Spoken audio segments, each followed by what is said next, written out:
WHIP, Temple University, student-run radio in Philadelphia.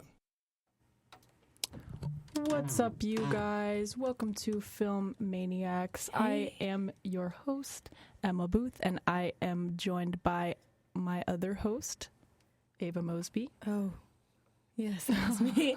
Hey, guys. How are you guys today? No response. Oh. Okay, we see how it is. Oh, that's fine. Actually, I didn't even want to know anyway. But, what's up, guys? You're listening to Film Maniacs here at WHIP Radio. If you're a frequent listener, welcome back. And if you're new, we are so happy to have you. I'm Emma Booth, obviously, like I said, lover of movies and film, journalism major. You know the drill. Yup. Ava? Well, if you guys are just joining, you guys are super late to the party. You should already know all this information. Mm-hmm. But if you're new here and you're a frequent listener, or if you're a frequent listener, I should say. I'm an audio and live entertainment major. I love music and I love film. And here I get to talk about kind of both of those things. Both. Both. Capital B, capital O, capital A, capital F. Mm-hmm. Both. So today we have a really special episode for you guys. Kind of a long time coming. We're going to be talking about the Trilogy X, Pearl, Maxxxine, the T West trilogy. These movies have been really popular in the last couple of years. Obviously, Halloween just passed, and the past couple of years we've seen an influx in Pearl costumes. Yeah, before I watched these, I was like, wait, why are they dressing like that? But I get it, guys. I think also because it's easy, it's cute, and it's a specific, topical reference. It works. Yeah. I think it's a great costume, but also I think it's getting a little old now. I think we've seen so many. During its height, it was good. We've seen, maybe 2023. Yeah. That was when it was at its height. But now, I don't know. Anyways, enough about Halloween costumes. We're going to get into these movies because we have a lot of thoughts. Thoughts, comments, feelings, questions, concerns. I don't know about you, Ava, but me too. All right, so I do. Getting into we're going to do it in chronological order of when the movies came out, not exactly timeline chronological order. Yeah, no, the way they came out, because that's how I watched them. Me too. So starting off with X, came out in 2022. Just a little summary for you guys. We open on police investigation on a lonely farm to find numerous dead bodies wrapped in bags and a shocking scene in the basement. Then we flash back 24 hours earlier. It's 1979. A group of actors and directors are traveling to make an adult film at a farmhouse in rural Texas. This group consists of Maxine Minks, her producer fiancé Wayne, fellow burlesque dancer Bobby Lynn, her Marine Corps veteran boyfriend Jackson, and the innocent couple directors RJ and Lorraine. So they rent out the guest house of an elderly couple, Pearl and Howard, setting out to create this film kind of under their noses. Pearl develops a fixation on Maxine as she looks similar to how Pearl looked in her youth, so she will secretly watch her skinny dip by the lake, doing an adult scene with Jackson, and then later creeping into bed with her naked and caressing her body. That was strange. So just your normal, average, run-of-the-mill hosts. After Lorraine decides to participate in the shoot, the angry RJ attempts to drive away in the night, but is stopped, stabbed, and decapitated by Pearl, and the rest of the group is slowly lured to their death by both Howard and Pearl. And this all culminates into a climax where Howard dies from a heart attack and Maxine drives away after running over Pearl and Pearl's head. So, bada bing, bada boom. And tale as old as time, basically. So let's get into some of these characters, Ava. Better than that, yeah. Well, the thing is, and a lot of this I think will make a lot more sense when we talk about Pearl and Maxine too, because when I watched these in order, but with X, I didn't. Okay, first of all, I didn't know that Pearl, who is Pearl and Howard, they're the the homeowners here. Pearl is also played by Mia Goth, and I didn't know that until I watched Pearl, and I was like, oh wait, I'm getting it now. Yeah, she did. She was like under the prosthetics. Right. I didn't know that was her. I want to know who it because was. the voice sounded familiar to me, but then I guess if you look at it, and now that I knew that information, but anyways, yeah. So you got Maxxxine Minx, okay? Okay. Yeah, I mean,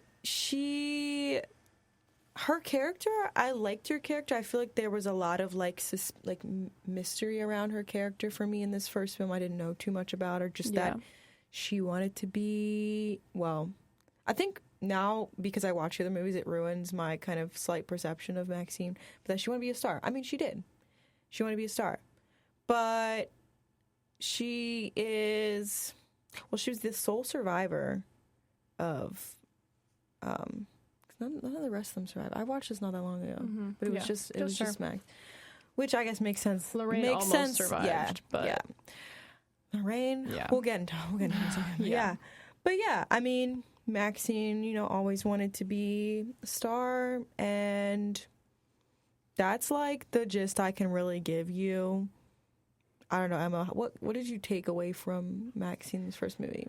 I feel like I didn't get a lot from her because I saw the other characters more. I think that her character is very much the representation of, I think, what Pearl maybe saw as like a wasted youth. Like seeing her, I think Pearl was watching Maxxxine and imagining her be Maxxxine because she reminds her of her younger self. And Pearl always wanted to be a star. We learned this in the second movie, but like we know this also in X because you kind of have this moment where Maxxxine and Pearl are talking to each other, and Pearl is kind of giving her like a rundown about her life and how she wanted to be a dancer and stuff. And we see like old pictures of her. And I think that she feels like maybe Maxxxine she has this fixation on her because she sees Maxxxine doing, adult films, doing things like that, and maybe feels like it's a wasted type of fame or a wasted potential. Like, why are you doing this because she looked like her, and like you could be a star, like you could be a star like this, or I don't know. I think that is kind of the impression that I got, but I also think this movie is just so entertaining, honestly. I really was like hooked. And I think with the character development, we didn't see that much of it. Obviously, I think that was one of the lowlights, I guess, of the film, that there was. But I don't think you really needed it because you get that character development in Pearl and Maxxxine. Right. And I think the point is that they're just like young people trying to make a movie and trying to be famous and make their way in the adult film industry, because in 1979 there wasn't an adult film industry, and they were doing like filming and creating a movie that was very new and very different from anything that was out at the time, and they talk about that in the film.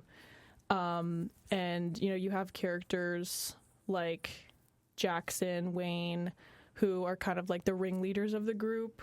Wayne himself is like this kind of charismatic producer. He like is like commodifying the youth of Maxxxine and Bobby Lynn, and he's like, I guess ringleader. He's the fiance of Maxxxine as well. I think they are. Yeah, I don't know if they're actually. They were fiancés. They're engaged. Because who says I'm married? No, that's in a different one. That's Pearl. Yeah, that's Pearl. But yeah, you have like you kind of have like this group of. We have like RJ and Lorraine, who are the innocent, coming into this very innocent, not really knowing anything. Lorraine is just the boyfriend or the girlfriend of RJ. Yeah. And then she miraculously like wants to join the film, and she's like, and RJ hates it, and it kind of leads to his own demise. I think he got what was coming because. I think he did. He deserved, guys, and I feel like we don't ever need to say the spoilers, but like, yeah, we already said this anyways. Yeah, I already said, like, I think he honestly, it made sense that he was first to go. Yeah. And I think that there's this loss of innocence represented in her character that I really like. And not even a loss of innocence in the sense of wanting to do the film and doing an adult scene, but, you know, when she is kidnapped by Howard and is in the basement and has that Jenna Ortega has that amazing scream that we see. Yeah, like people were going, they say like Jenna's was good or Mia's. I think Mia had a good one, but Jenna's.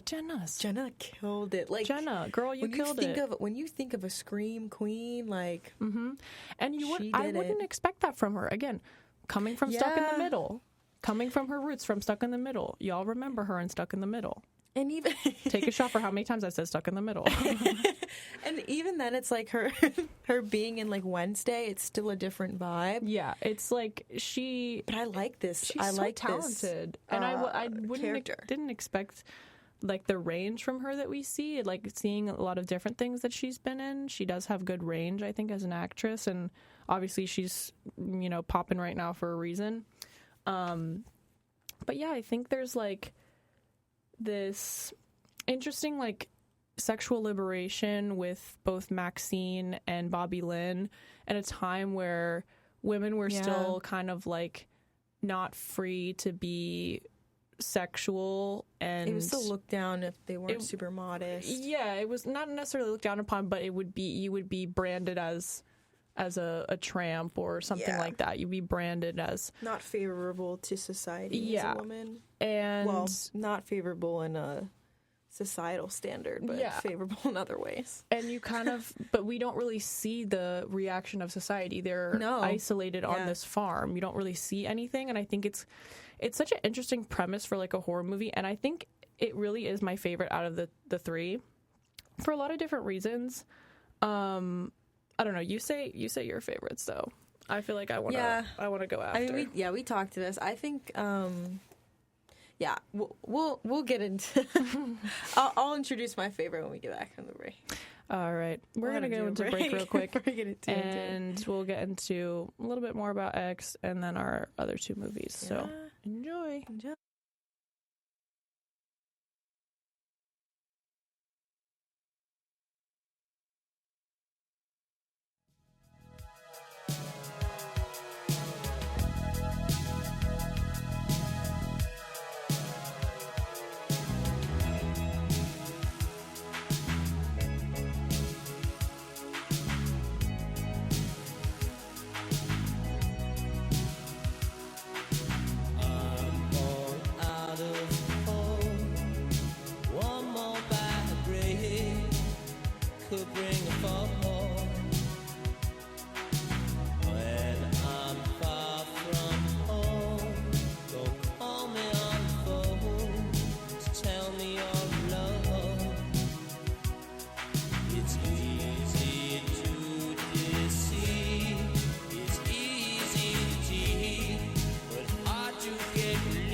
All right, you guys, we are back. Hope you guys enjoyed that song. Billy Idol, like kind of a classic. Yeah, we should have singing. I love that song. I'm not. You said sing the song? Well, like during the break, we didn't really have like a. Normally, we have kind of like a dance party here. Well, we or could singing just lie party. to them and said we. Oh my god! Okay, wait. It was so fun. Yeah, you guys sang. Yeah, sorry. Should have kept the mic on, TBH, because it was crazy. But this is like Grammy-winning level singing. Yeah. All right, so we're gonna get back into X. Yes, Just like we are. I feel like this movie was really good for a lot of reasons. I feel like the plot pacing was really, really good, and it emphasized that classic horror movie plot where you have, you know, the members of the group being killed off one by one and seeing each young character kind of being lured out of the farmhouse that they were living in, or the guest house, to their death by the old couple, but like still building the suspense and the shock factor of each of their deaths. You didn't really know, like, it was if who was going to survive, if it was going to be more than one person, if it was going to be no one. I don't know. That's the thing. I mean, I knew Maxxxine would survive because the movie, but I think the thing is, like, I didn't like watch any trailers before any of this, so I really did not know what I was getting into. I just was like, I'm gonna watch it. So in these kind of like films, you expect multiple people to die, right? But I think the way they died, I had to like close my eyes. I'm like, gosh. And I also didn't expect Lorraine Jenna Ortega's character to die. I thought she would have survived. Yeah, that's what I wrote that down. Like, Lorraine's like, I is feel like she so had shocking. The most because she opportunity survives. to. She survives like up until the very end, and she gets through all these situations that she probably shouldn't. And how did nothing happen when she was in the basement? I know, and like, it's still nothing. I was expecting something. Her when she got shot.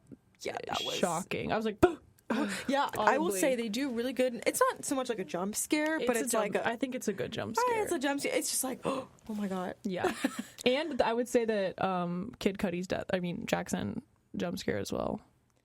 What was his death again? Just being shot, like after the alley, like just Howard like shoots him. Literally, he's like, okay, you didn't find her.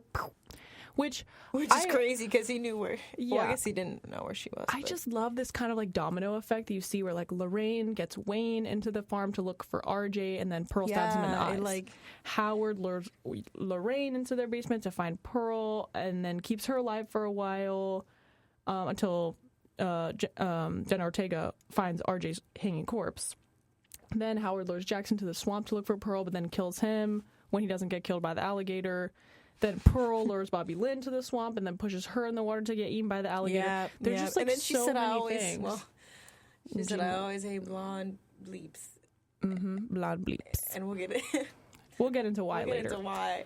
But yeah, I think the biggest grievance with this, like, at least not from my perspective, because I think it does well. I think there's a point in saying, oh, well, if the movie was a standalone movie, like, it wouldn't, make sense. Like, saying with certain ones of these. Like, I think Maxxxine does not make sense as a standalone movie at all. Absolutely not. But I think this one could. I think this one does. And that's why, I mean, obviously it's the first one that came out of the trilogy, but I think it does for a very good reason. Because, you don't have the backstory of the characters. But I argue that you don't need it, especially for a good classic, because the rest of the movies aren't. I wouldn't really say they're horror. Like, Pearl is not a horror movie. They're Maxxxine is not. They add on to X, which makes X a great horror movie. I agree, and I even think X as a standalone movie is just objectively very good.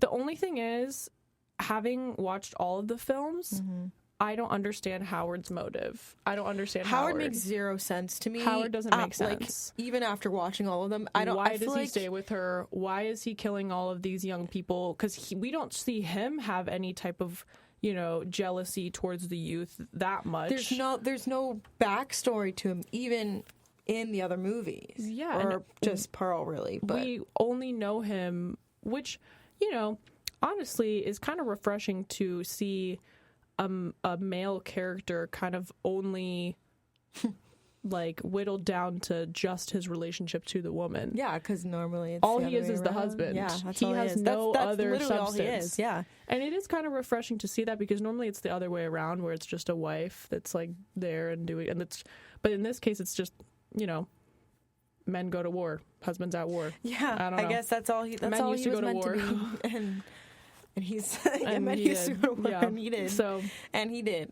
yeah, but I think X was my favorite for like all those reasons. So let's get into Pearl. I beg to slightly differ. Let's get into Pearl, because this is Just where slightly.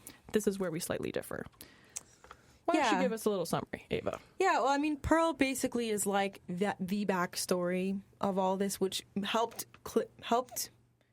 everything clicked when I watched Pearl. Because for me, like X, like I think it is a good standalone. I think I wanted a little bit more to the story, or like more backstory for someone in the film, and Pearl did that for me, which is why I like Pearl so much. And it wasn't as like, the plot wasn't as thick. It was more so like, I just think it served as a really great backstory sequel, even though it's a prequel. But like Pearl for me, I didn't know that Pearl was Pearl, if that makes sense. Like, she looked like Maxxxine in X until watching Pearl. And then you realize the motive behind her obsession with Maxxxine in X, and why she said she doesn't like blonde women in Pearl. And there was another... And then I guess more of like her sexual relations with men, specifically with her husband. I feel like it made a little bit more sense to me in Pearl. And it wasn't that, I don't think it was as big of a part of the story, but it also made sense for me why she was so like yearning for that from her husband, because she was lacking that, I guess, in her youth, even though she did get some of that with one of the characters in Pearl.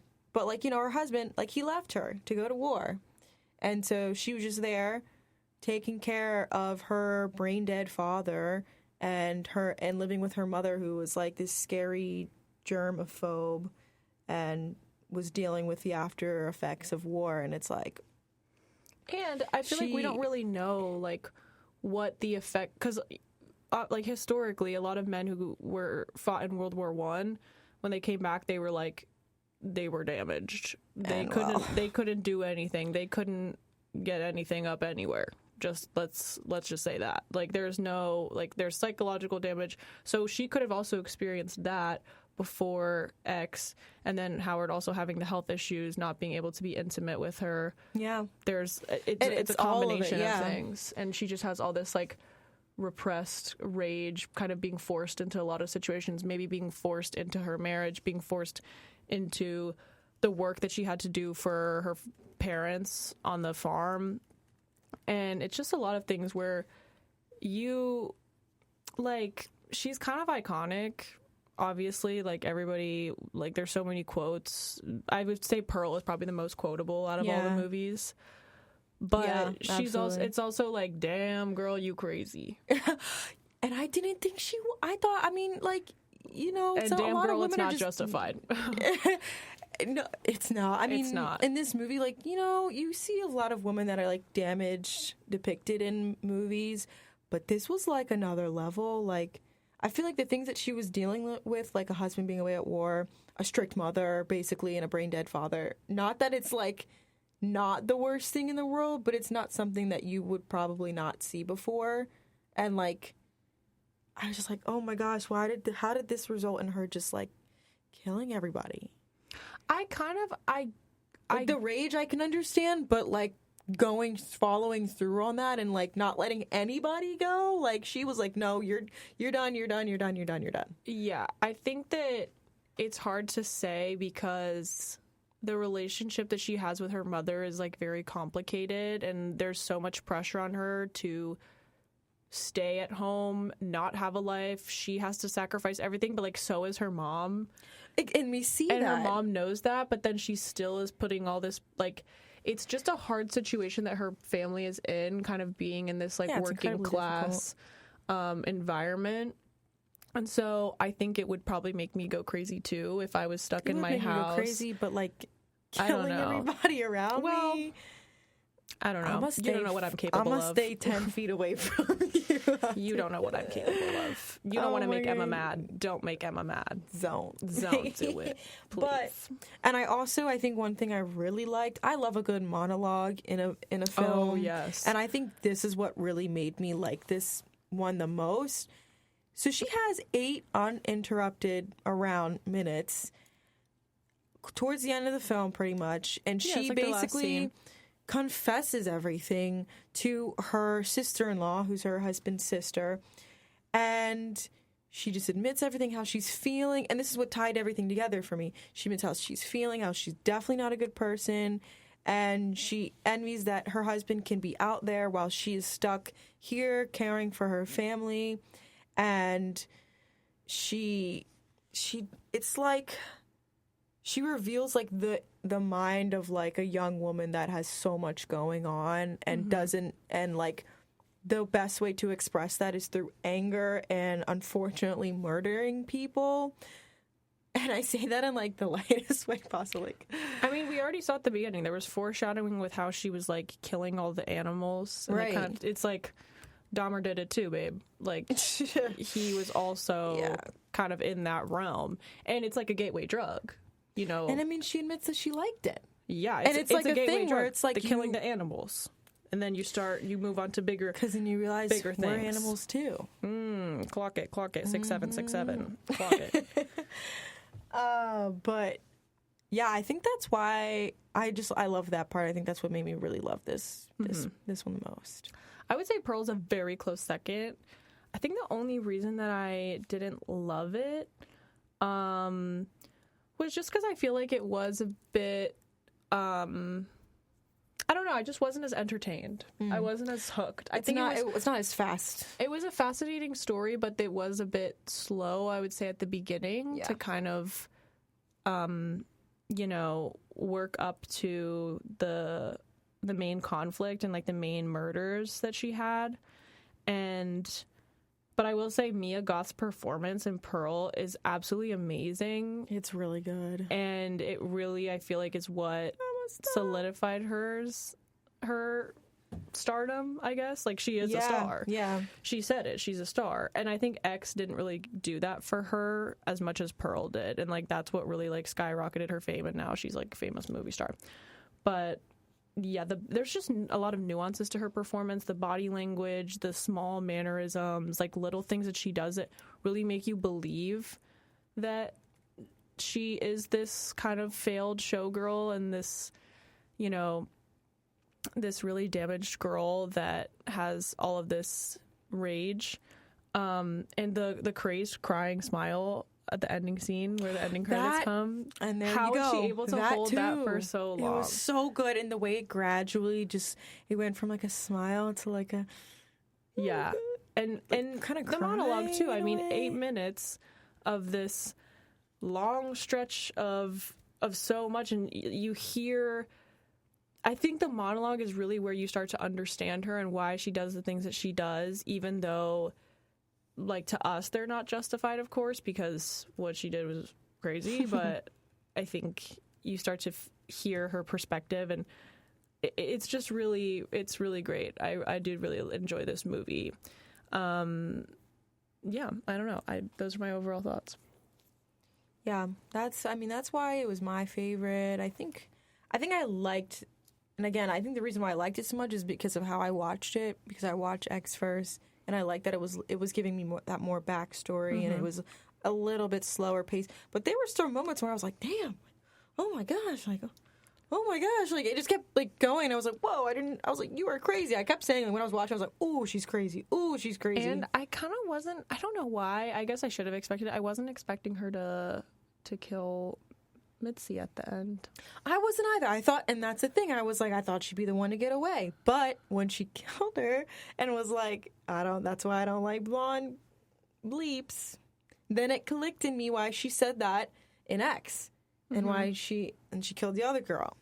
What's not clicking? What's not clocking to you, Steven? So, and that's why I liked it, because like, oh, it connects back to that. Oh, oh. But then You have- also there was a part. Ava literally had the photos with the red yarn connecting everything. It was like, wait. wait. But it was really, I really liked it. I was just gonna bring up a point and then I lost it. Well, as Ava's thought train leaves the station. Wait, it's coming back to the station. Okay. It was Howard. So reverse. I thought I was going to get a little bit more into Howard in this film, and I feel like all we knew is that he went away off to war. So still not that much backstory. And then all we see is him like walking. And I thought he was going to come make it back to the house in time when all of that happened, when he killed the other guy. And I don't know, I thought he was going to make it back in time and there was going to be something. Did he come back though at the end? He did, yeah. He was there at the end, I think. He comes back to like the decomposed bodies and he's like, everything. and then I think that's where it ends. Yeah, because she's standing there looking in the camera. Yeah, so even then, it's like, I feel like I expected a little bit more of him. I wanted to know why he also kills in X. I wanted to know where his rage motive comes from. Yeah. Is it just that he's a crazy old guy, or... Well, the thing is, they stayed together all this time, so he knew her crazy. Exactly. Maybe he loved her crazy. And he lived in that house knowing there were decomposing bodies there. And maybe, I think he loved her so much that... Maybe it's inferred that he loved her so much that he just would do anything for her and would, live this she was crazy. life with her. I don't know. But I honestly think that we could have just had X and Pearl and been we didn't, I don't think we really needed the last. Maxxxine was fine, and we'll get into it, but, I don't think we needed her. I don't know. We did not need her, to be honest. Yeah, we're going to get into that after another quick little break, so we'll see you guys in a bit. See ya. Bye. Oh. Stop.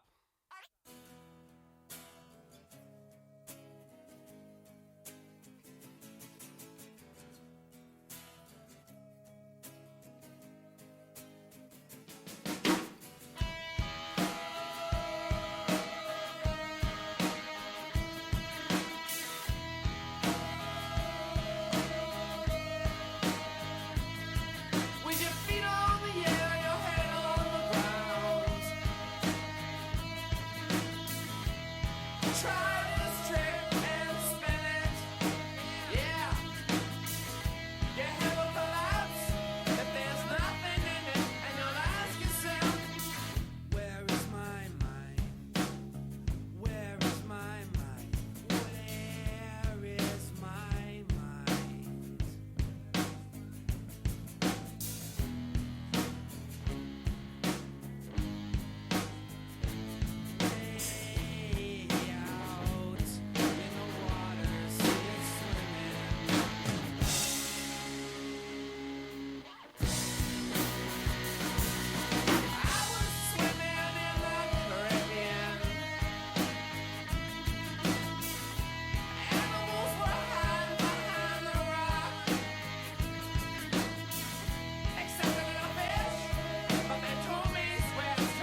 Where's my mind?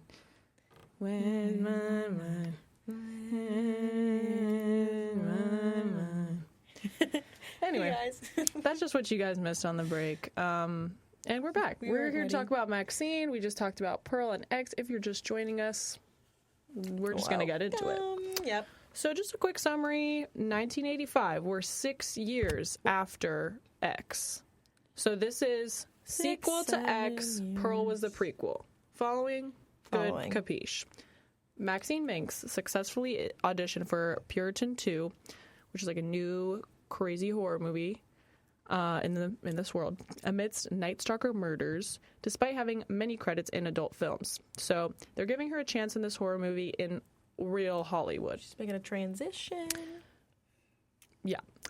Colleagues of hers keep inviting her to this party in the Hollywood Hills, but she declines, and then those friends are killed and have satanic symbols embellished on their bodies. Crazy. So, police evidence VHS tape is left at her door containing the adult film that she attempted to make with her now deceased friends back 6 years ago in X, and she meets with John Labatt, a PI who informs her that her previous crimes will be revealed unless she meets with his employer, and he's kind of blackmailing her about that she can't be successful in her career because she has this, dark past. But Maxxxine discovers that these killings from her friends earlier have kind of been orchestrated by her estranged father, a televangelist, Ernest Miller, who is creating a snuff film to expose Hollywood's supposed depravity.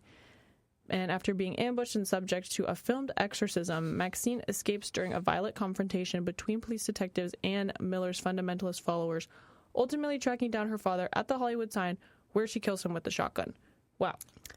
And the film ends with Maxxxine continuing to work on the Puritan 2 and she eliminates the threat to her career and embraces the ambition for stardom, using her father's death as divine intervention that cleared her path to success. So, again, tale as old as time. Like, I feel like, there's just a lot. It's hard to even give just like a plot summary. It was hard for me to even like put that together because I either have to give you 5 minutes of stuff or I'll give you a little paragraph that you're not going to be so confused by. And I'm sorry if that was confusing for the listeners out there. Yeah. But it's a lot of, oh my gosh, this is, okay, and then, okay, and where are we at? What are we doing? I don't know. Like, I don't know. It was too, like, I don't know. Yeah, that was the whole thing for me. There were some scenes that I was like, wow, like, this is fun. Like, fun horror, gory, cool horror. Like, I liked I liked the scene when she had the interaction with the guy who was like mugging her and like in the little alleyway. Yeah, and she squashed his jellies. His jellies. What are we gonna call them? He squashed. Yeah, that's his jellies. Word. Yeah. I wasn't expecting that. I wasn't expecting that. I think it was cute. It was cute. It was classy, cute, funny, chic. Yeah. This is my least favorite one. I think we were saying over the break, we could have done without this one. Yeah.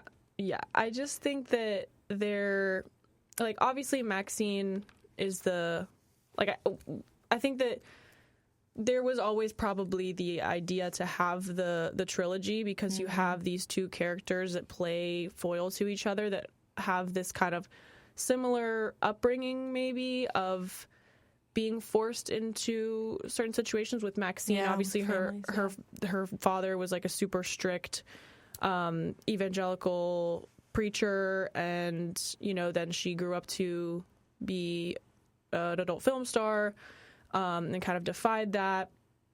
Pearl defying her mother by trying to be a showgirl and leaving her parents. And I think there was always this, you have, X, and then you have the backstory, or, you get more context to the character in some way or another. And I just think that Pearl's was just a lot more interesting and more well done than Maxxine's was. And I think Maxxine's was just like, it was like, how can we put everything into one movie? Yeah, like there was We didn't need all of that. It felt like 10 different paragraphs thrown together for a paper, but no transition, like, really at all. Like, there was just so much kind of going on, and I think the aesthetic, I really liked the aesthetic of the film. I do too. I like the really time like the period, 80s. aesthetic. I loved it. But I love the beginning, the opening credits with like the car and shows the audition. Those thought scenes it was are awesome. cool. There are really good standout scenes in this movie. Don't get me wrong. I was definitely entertained, but it was lacking like everywhere else. it was lackluster. And also the end, I don't know what I was expecting all of this to kind of fold into, but it was not. I did not like the end at all. I did not like the reasoning behind all of, like, basically, at least behind Maxxxine, was, like, just her father being an insane, like, preacher and did not like what she was doing, what she had chosen, because what was it? It was, I do not accept the life I don't deserve. There was I will something not else, accept a life that I don't deserve. but there was something And else. she says that also in X. So we have also the same kind of, callback as we had in Pearl with like the I've never liked blondes. I will not accept a life I do not deserve. Yeah. Like there's these, it's very quotable. And I think that T, if you're listening, T, we love you. just does very well with, connecting the stories together in a way and creating these quotable moments that have made these movies take on such like a cult following, and they got so big on social media and were memed so much. And I think when you have a movie that is very heavily memed, I feel like that it was a successful movie. Yeah. When there's a good meme that is from it. Like, I'm a star. I'm a star. People were saying that for so long. That quote, that TikTok audio took off in a direction. Over. Yeah. And I just think there's a lot about Maxxxine that I don't know. But we have some really good actors. We have got Kevin Bacon as John the Bat. Hello. Kevin. Missed you, buddy. Haven't seen you in forever since freaking Footloose. Love him. Well, I also saw him in Space Odyssey, or what's it called? Apollo. Apollo's 8. Or Apollo, yeah. I don't know. He was good in that, too. Halsey has a cameo in this. Mm-hmm. Tabby Martin, which I thought she did good. Her little cameo. I don't know. There's just so much that was lacking in this film. I was just like, I feel like I was just getting through it to like get through it. Yeah, I wanted to watch it in full because, like, me and my roommate, we watched X, Pearl, and Maxxxine all together. After X, we were like, wow, that was so good. Let's watch Pearl. Right. That was pretty good, too. Oh, my God. Let's watch Maxxxine. And Maxxxine was just, like, there were good scenes, interesting cinematography, I would say. Like, we've said this all. But I think that Pearl's, there's so much more of a sob story with Pearl. And, like, I think it's way more interesting to see this character that has this trauma and is, like, fighting it so hard in such an extreme way. That's what's entertaining to us. That's why Pearl is such an iconic character in the cultural zeitgeist, and Maxxxine is just not as iconic. Like, you don't really see people dressing up as Maxxxine for Halloween. Sorry. Well, you know what? Maybe we just needed like a Pearl for Maxxxine. Like, we needed a more backstory of Maxxxine, of like her growing up.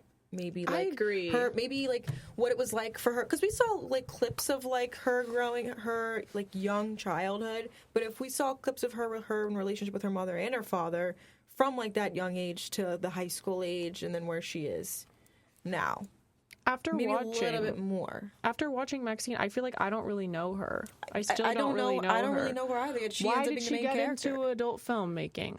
That's what I'm saying. Like, what? Why did she get into cocaine? Clock it. Why did she get into literally any of this? I mean, maybe it's the 80s. I guess everyone's doing cocaine. But, like, why did she get into, like, any of the things that she was doing? Lost, I think, with her. Yeah. And you want, like, I think in a way, though, with Maxxxine, her reaction to, like, she doesn't really kill in cold blood like Pearl does.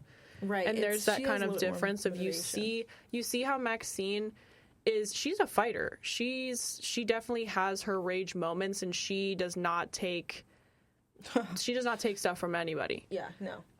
Obviously, as we saw with the man's jellies that she eliminated with her heel. Removed with her heel. But Pearl, that's kind of the goriest it really gets. I mean, besides her killing her father, but I mean, it's like self-defense, basically. Like, he was trying to kill her, sacrifice her, even, like, the whole sequence of that ending of, like, finding out it's her father that was doing all this weird stuff and has this film, and that whole, I don't know. Also, I was not a fan. I thought it was, like, the heads coming out of the suitcase, rumbling out of the suitcase down the stairs. Like, actually looked so fake. Like, it actually made me laugh. Low budget. It felt very low budget. Like, who was on that head? The head that was supposed to be Lily Collins. Where's the resemblance, babe? I really just... They literally had the they literally had scraps of the budget left in, like, the last 10 minutes of that. And you know how I know it was bad is because literally the statues that they made when there were petrified Hogwarts students in Harry Potter were better than those. I thought that was for real Emma Watson when I watched Harry Potter and it was petrified. Do you know what I'm talking about? I'm going to say I do. Okay, well, listeners, you know what I'm talking about. I'm disappointed in Ava right now because Chamber of Secrets, they have this, and they have, like, you know, wax, like, they're frozen, and it's not the actual actors. It's like a remake of them, and they look good. Like, they're not, like, I mean, it's not. It's a little more realistic than Maxxxine. I mean, you have these, like, random. I don't even know, some random heads. It felt. It lacked. And then what was that? There was, like, an end scene of, like, her head. I don't know. I kind of, like, the end scene was, like, her head on a TV or something. So I don't even remember. I don't know. But anyways, that's that's X Pearl and Maxxxine. That's X Pearl and Maxxxine for you. And I hope you guys enjoyed today's episode. I know we were a little bit all over the place, bounced around in a bunch of places, but I feel like that's how we like to do it on Film Maniacs. Like, I don't know. Sometimes, we are maniacs. Exactly. And when you're really a maniac about something, it doesn't... You're going back and forth. You're going on tangents. You're getting excited about a lot of different things. Mm-hmm. And us as maniacs, we would really know what that's like. We would know. So, yeah. If you haven't seen these movies... Sorry for spoiling, and check them out. But also go watch. I mean, you know, I won't vouch for Maxxxine. I think you probably don't need to watch it if you've listened in today. But, you know, if you have time on your hands, watch X. Yeah, I watched all 3 of them in a row. If you have time on your hands, watch X. And then maybe if you have a little more time, watch Pearl. You don't need to watch Maxxxine. Yeah, you don't really need it. It's you can go to Letterboxd and just read the reviews there. Right. That's enough. Yeah. So, that is all we have for you. But hey, quick promo. We have so much to talk to you about today. So, next Wednesday, guys, make sure you're getting your tickets. You can go to our Instagram at WHIP Radio. We are selling tickets for Rocktober. Yes, it's finally happening. Our Rocktober live finale. Battle of the Band. Get your tickets, please. Okay, $10 advance. If you don't have plans next Wednesday, now you do. Now you do. It's going to be awesome. I'm going to be there. Ava's going to be there. 6 p.m. I'm going to be dressed like David Bowie. I don't know what I'm wearing yet. Maybe Cyndi Lauper. We'll see. You got to come to see. But make sure you get your tickets, guys. So Wednesday the 12th, First Unitarian Church starts at 6 p.m., 6 to 9. But if you want to show up a little late, it's probably okay. Right? Just make sure you show up. Just make sure you show up. Because if you want to make sure you're listening to all the bands because you got to vote for them at the end of the night. Mm-hmm. But yeah. So yeah, be sure to check out our website. I just published a new review, so check that out. Reviewed model comedian Caleb Heron's comedy special. And I also have September movie reviews and not October movie reviews because October flopped, but hopefully some soon. November movie reviews coming your way. Just started a new music show, Reggaetoned In, on Sundays at 3 p.m., so make sure you tune in to that. And yeah, you can check out my latest movie review on Letterboxd, eBoots7. Ava's is Ava Michelle 24, and guys, I have all X Pearl and Maxxxine in my letterboxd. Mm-hmm. It's updated, y'all. Big news. So, clock it. Clock it. Also follow us on Instagram, Filmmaniacs, 1M, filmmaniacs.whip. And of course, WHIP Radio on Instagram as well. Yep. As always, whipradiotuyou.com will be your go-to location. So stay up to date with that. And yeah. Because we're always doing fun stuff. Always. Guys, like actually always. Like, Well, come on. that's all we have for this week. We will catch you next week. Thanks for tuning in, and cut.